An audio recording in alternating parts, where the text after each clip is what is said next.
Movie की शुरुआत में हम तीन दोस्तों को देखते हैं जो एम्स्टर्डम घूमने आए हैं, जो कि नीदरलैंड में है। तीनों दोस्त अब मस्ती करने के लिए पब में जाते हैं। मस्ती मतलब आप समझ सकते हो मैं किसकी बात कर रहा हूँ। अब एक आदमी के साथ एक दोस्त का मारपीट शुरू हो जाता है, इसीलिए वहाँ के गार्ड उनको पब से बाहर निकाल देते हैं। अब तीनों दोस्त मिलकर एक दूसरी जगह जाते हैं जहाँ पैसे देकर किसी भी लड़की के साथ मस्ती करा जा सकता है। अब मस्ती करने के बाद वो तीनों हॉस्टल लौट आते हैं, लेकिन आते आते उनको बहुत देर हो चुका था, इसीलिए हॉस्टल का दरवाजा बंद हो चुका था। अब सेकेंड फ्लोर से एक लड़का उनको ऊपर चढ़कर आने को कहता है और वो तीनों पाइप चढ़कर उस लड़के के कमरे में चले जाते हैं। लेकिन ऊपर आते ही वो तीनों दोस्त देखते हैं ये लड़का मस्ती करने में उनका भी उस्ताद निकला। अब वो लोग एक दूसरे से परिचय करते हैं। मैं हूँ पैक्सटन, तो दूसरा बोला मैं हूँ एलेक्सी, पर तुम मुझे एलेक्स बुला सकते हो।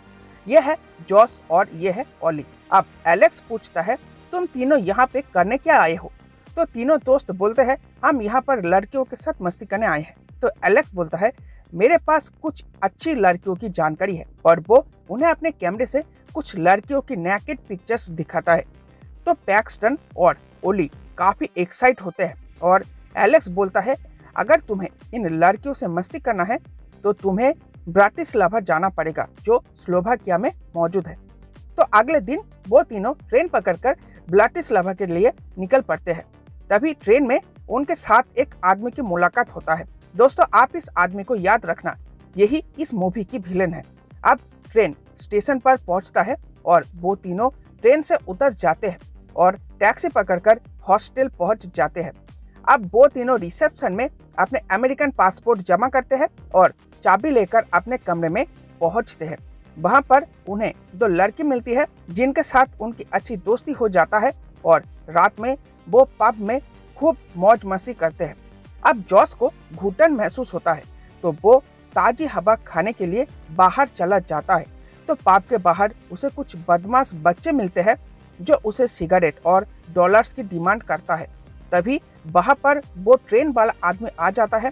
वो उन बच्चों को पैसे दे देता है तो वो बच्चे जॉस को छोड़ देते हैं और वो दोनों पब में जाकर बियर पीते हैं। अब जॉस उस आदमी की कलाई पे एक टैटू देखता है। दोस्तों, इस टैटू को याद रखना। अब वो लड़की जॉस को ले जाती है और दोनों मस्ती करते हैं और बाकी दोनों भी यही काम करते हैं। अब वो रिसेप्शन वाली लड़की ओली को लेकर बाहर चली जाती है और अब सुबह हो जाता है। अब पैक्सटन और जॉस दोनों मिलकर ओली को ढूंढ रहे होते हैं। वो दोनों रिसेप्शन पर जाकर ओली के बारे में पूछते हैं। तो रिसेप्शन वाला एक हॉस्टल की चेक लिस्ट को देखता है और कहता है वो तो आज सुबह ही चेकआउट कर गया। तो इस बात को सुनकर वो दोनों काफी हैरान होते हैं। पैक्सटन उसको फोन करता है और जॉस ओली को एक चिट्ठी लिखता है ताकि अगर वो वापस आए तो उनको पता लगे। अब वो दोनों वहां से चले जाते हैं और उन दोनों लड़कियों से पूछते हैं कि तुम दोनों ने उसको कहीं देखा है? तो एक लड़की बताती है वो उस रिसेप्शनिस्ट वाली लड़की वाला के साथ होगी। अब एक एशियन लड़की वहां उन दोनों को ओली की तस्वीर दिखाती है उसके फोन पर।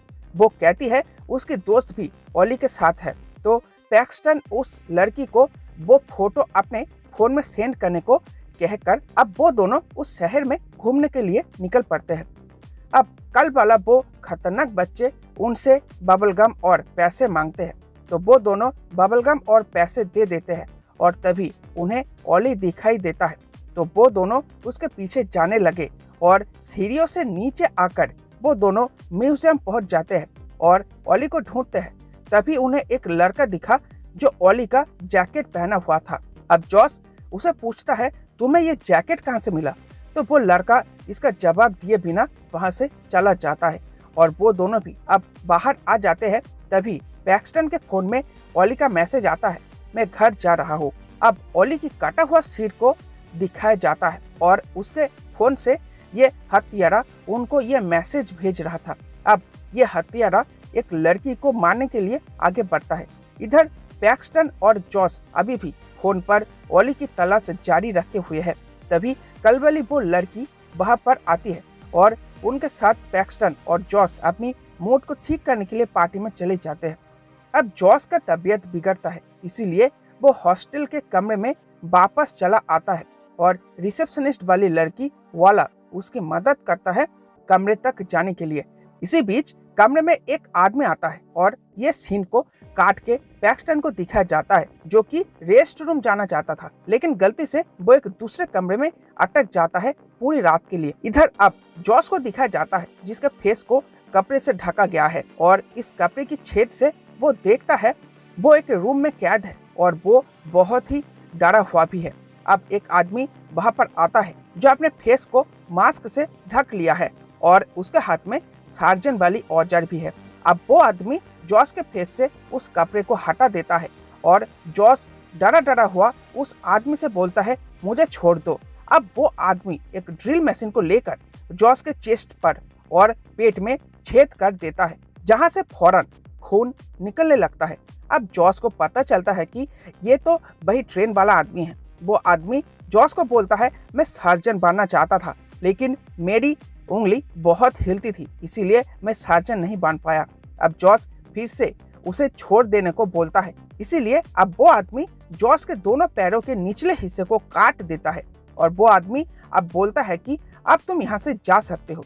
तो जॉस उस कमरे से निकलने की बड़ी कोशिश करता है, लेकिन वो निकल नहीं पाता और उसको मार डाला जाता है। अब सुबह हो चुका था और पैक्सटन अब उस कमरे से बाहर निकलकर हॉस्टल में वापस आ गया था और वहां उसे रिसेप्शनिस्ट के पास से पता चलता है कि वो इस हॉस्टल से सुबह चेकआउट कर चुका था।